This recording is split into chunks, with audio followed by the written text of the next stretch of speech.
Wala bang bayad yung ano dyan? We are here in City Center! Yung parking. Walang bayad. It's free? It's free. This is a malong.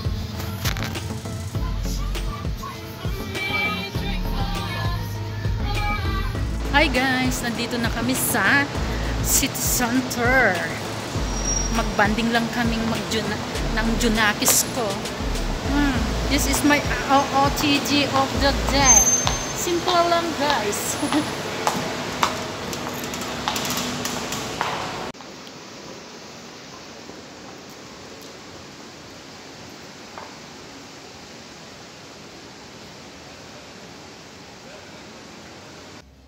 Wala akong planong bumili, sukat ko lang siya. Libre naman ang magsukat. Ayan. Okay siya, maganda, pero hindi ako comfortable. Tsaka hindi ko trip yung ano niya, yung style.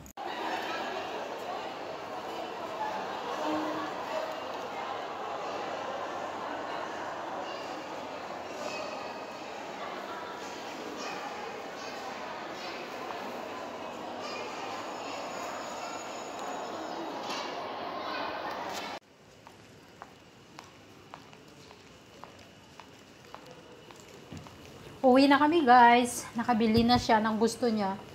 Isang bag, juice na 2. Pang opisina. Hindi naman siya bibili ng mga mamahalin. Yung mga mumura lang ang binibili niyan. Saka yung mga ano, yung mga sale. Pero, yan guys, nawawala na kami kasi marami na siyang shopping. Uwi na kami. Papunta na kami dun sa restaurant.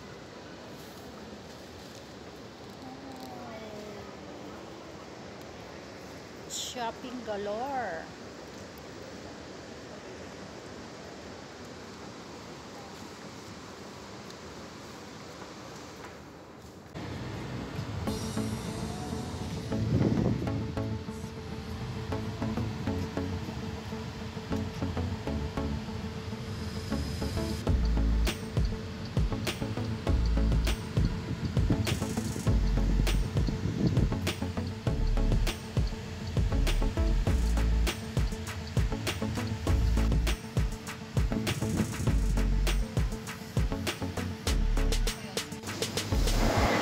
Dito kami sa barista kasi magsa-celebrate yung anak ko ng kanyang birthday.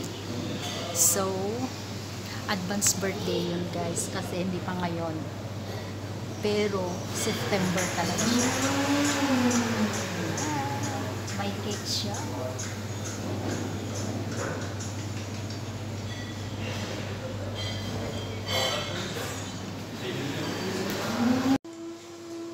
Hinihintay namin yung ano, yung order namin. At medyo maingay guys, kaya ito pa lang yung binigay yung cake at saka yung may greetings. Para kantahan nila mamaya. At ito naman yung aking juice. Ito na yung spaghetti at saka pizza. Yan lang. Saka yung juice. 2 lang naman kasi kaming kakain. So, yan lang ang kanyang celebration. At ito, mag-haul na tayo ng aming binili. Ito, yung shoes para matchi-matchi daw dun sa bag at saka sa dress niya. Tsaka yung isang shoes. Pang opisina. Maganda rin. Pero, hindi ako bumili guys. Siya ang bumili lang. Hindi ko siya makontrol eh. At ito na yung bag. Ayan. Sa kanya din ito. Matchi-matchi. Sa dress at saka sa shoes. Gusto ko yung style niya. Magaan. Tsaka hindi siya masyadong malaki. Yan lang ang kanyang nabili. Tsaka isang powder. Tsaka underwear. Gift daw niya sa sarili niya yan guys. Kaya walang sermon ngayon na narinig sa akin.